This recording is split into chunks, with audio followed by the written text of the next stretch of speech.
جی السلام علیکم سر، کیسے ہیں آپ؟ علیکم السلام میرے بھائی، اللہ آپ کو سلامتی دے. آ جاؤ بھائی. اللہ کر. جی سر، مجھے آپ سے یہ سوال کرنا تھا کہ اگر کوئی جی سر. شخص آپ کے پاس آئے اور آپ سے کہے کہ میرا آپ کے اوپر جو ہے وہ $500 کا ادھار ہے اور آپ کو ہم. بالکل یاد نہ ہو، تو آپ اسے کیا واپس کریں گے؟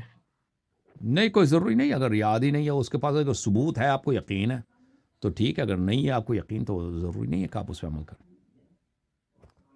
ٹھیک ہے، تو اب اوکے جناب. اگر اب اسی ٹرین آف تھاٹ کو لیں تو پھر آپ ہمیں اللہ تعالیٰ یہ کہتا ہے کہ میں نے تم سے وعدہ لیا اور تم نے کہا کہ الستُ بربکم والی ہم. جو اس میں جی سر. قرآن میں آیت ہے، تو تو اس کی آپ وجہ سے تو اس کوئی نہیں چیز کو کہتا کہ کس تم طرح سے... مسلمان ہو جاؤ نا. اس کی وجہ سے ہم نہیں کہتے.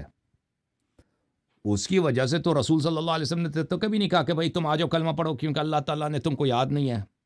اس دنیا میں آنے سے پہلے اللہ تعالیٰ نے تم سے وعدہ لیا کہ تم نے توحید کا کلمہ پڑھنا ہے، مسلمان ہونا. یہ تو کبھی نہ رسول صلی اللہ علیہ وسلم نے کبھی بولا ہے، اور نہ کسی سے توقع ہے ہمیں کہ یہ قبول کر لے. ٹھیک ہے نا. وہ تو ان کے لیے ہے جن کے لیے ثابت ہے کہ اللہ تعالیٰ حق ہے، قرآن مجید حق ہے، رسول صلی اللہ علیہ وسلم حق ہے. ٹھیک ہے نا.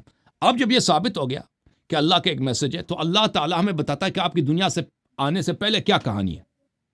کیا آپ کا نقطۂ آغاز یہی ہے کہ شکم مادر سے جب پیدا ہوئے تبھی آپ کی کہانی آغاز ہوتی ہے، یا اس سے پہلے بھی ایک دنیا تھا، عالم ارواح تھا.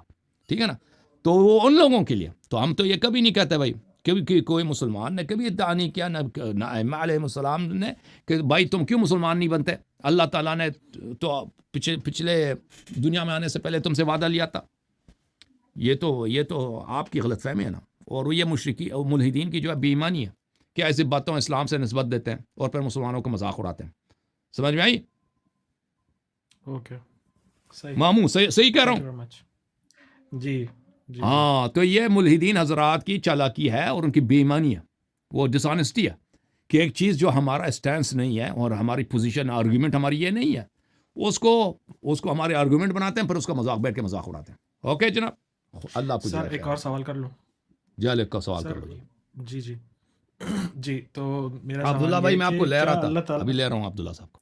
جی سر بولیں. اللہ تعالیٰ نے کیا ہر شخص کے اندر برائی اور بھلائی کا ایک جیسا ہی مادہ رکھا ہے کیا کہ نہیں؟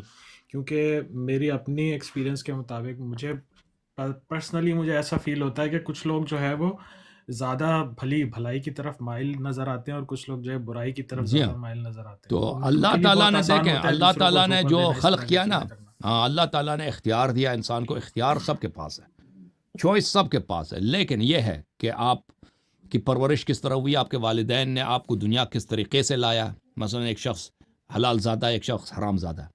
حرام زادہ شخص جو زنا سے پیدا ہوا ہے، اس کے اندر انکلینیشن ہو، اگر زیادہ گناہ اس کے لیے انکلینیشن ہوگا لیکن مجبور نہیں ہوگا.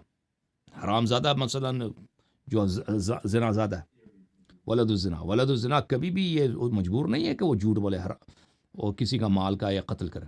لیکن ان لوگوں کے درمیان یہ انکلینیشن زیادہ ہوتا ہے، اور اس کی وجہ خود ان کے والدین کے افعال ہوتے ہیں یا خود انسان کے اپنے افعال. مثلا ایک شخص ساری زندگی اس نے کیا بولا ہے، جھوٹ بولا، ان لوگوں کا حق آیا، فراڈ کیا، 420 آدمی. تو اب اس کے اندر انکلینیشن تو بہت زیادہ ہے نا کہ جو بھی موقع ملے وہ کسی کے ساتھ فراڈ کر لے، اس کے پیسے اٹھا کے لے جائے. ٹھیک ہے، اس کے اندر انکلینیشن ہے. لیکن یہ رغبت اور یہ میل اور یہ رجحان جبر کی حد تک نہیں ہے کہ اس کے پاس چوائس نہ ہو. اس کو ہمیشہ بخوبی پتہ ہے کہ یہ جو میں کر رہا ہوں یہ غلط ہے، اور میں اس کو ترک بھی کر سکتا ہوں، اس کا ترک کرنا میرے لیے بہتر ہے، لیکن وہ نہیں کرتا. ٹھیک ہے نا. اور ایک شخص جو ہمیشہ نماز پڑھ رہا ہے، ہمیشہ اللہ سے ڈرتا ہے، جھوٹ نہیں بولتا، تو اس کے لیے یہ جھوٹ بولنا، فراڈ کرنا، یہ اس کے لیے سخت ہے. اس کے لیے حلال کی روزی کمانا یہ زیادہ اس کے لیے آسان ہے. نماز پڑھنا اس کے لیے آسان ہے، اس پہ اس کو مزہ آتا ہے. ٹھیک ہے نا. تو یہ انسان کے اپنے چوائسز پہ بھی ہوتے ہیں، اور جس معاشرے میں رہتا ہے، جس طرح اس کی پرورش ہوئی ہے، والدین کا بھی اس میں ہاتھ ہے. Okay sir. جی، تو اس میں پھر اس شخص کو گناہ ملے گا یا پھر جو اس کا باپ ہے جس ہاں نے اسے بالکل غلط گناہ طریقے ملے گا، سے پیدا کیا ہے؟ کیونکہ اس کے پاس چوائس ہے نا بھائی، چوائس ہے. دیکھیں ابھی آپ کو مزہ آتا ہے نا، مزہ آتا ہے کہ مثلا کسی کا مال اٹھائیں، مزہ تو سب کو آتا ہے، اور آپ اس کا مال اٹھاتے ہیں، جی آپ کو بالکل. عادت بھی ہو گئی ہے. آپ نے اتنے مال اٹھائے، لوگوں کو اب عادت ہو گئی، آپ کے لیے آسان ہے. کسی کا مال آپ نے اٹھا لی، لیکن یہ تو آپ مجبور تو نہیں تھے نا. ٹھیک ہے، آپ کے اندر رغبت ہے، لیکن یہ رغبت آپ نے خود پیدا کی ہے، اور پھر آپ روک بھی سکتے تھے نا کہ آپ اللہ سے ڈر جاتے کہ بھائی توبہ کرتا ہوں. اور دنیا کے کسی کورٹ میں آپ چلے جائیں تو ایسے شخص کو سزا ہوگی. یہ نہیں ہوگی کہ بھائی اس کے اندر رغبت ہے جی لوگوں کے سے مال اٹھانے مال کھانے کا اس کے اندر رغبت ہے اس کو چھوڑ دیں. کوئی اس کو نہیں چھوڑے گا. صحیح ہے. ٹھیک ہے. اگر جبر کی حد تک ہو تو چھوڑا جاتا ہے. اگر اتنا انسان مجبور ہے کہ اس کے پاس چوائس ہی نہیں ہوئی. دیکھیں مجھے ایسا ڈرگ آپ نے کھلا دیا کہ اب ڈرگ کرنے کے بعد میں مثلا اب آپ نے مجھے پروگرام کیا کہ میں کسی کو قتل کروں. ٹھیک ہے نا. اب میرے پاس چوائس ہی نہیں ہے. میں روبوٹ بن گیا تو کیونکہ آپ نے مجھے ایسے انجیکشن لگا دیا. اگر ایسا چیز ہے دنیا میں فرض کریں تو میں نے کسی کو قتل کر دی تو پھر اس میرا گناہ نہیں ہے کیونکہ اس میں میرا چوائس ہی نہیں ہے. میرا اختیار ہی نہیں ہے. آپ کا اختیار ہے. آپ نے مجھے وہ روبوٹ میں تبدیل کیا نا. اوکے اوکے جناب. Thank you sir. جھوم جاؤ پرواز کرو کیوں فخر سے سر اٹھا کیونکہ اللہ تعالیٰ نے تمہیں انتخاب کیا. صراط حق پر صرف تم ہو. صراط ایمان پر صرف کیا کیونکہ اللہ تعالیٰ نے تمہیں انتخاب کیا. صراط حق پر صرف تم ہو. صراط ایمان پر صرف